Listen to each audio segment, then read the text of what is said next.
Heck yeah, I'm getting there. Now I gotta figure out how to make this all work without all my hot wires.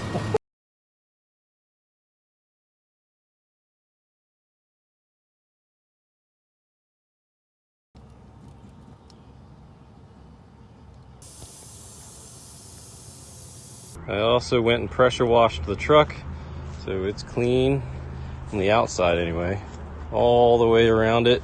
No more green mold, fungi crap on it. Looking good. I'll come in here, start it right up.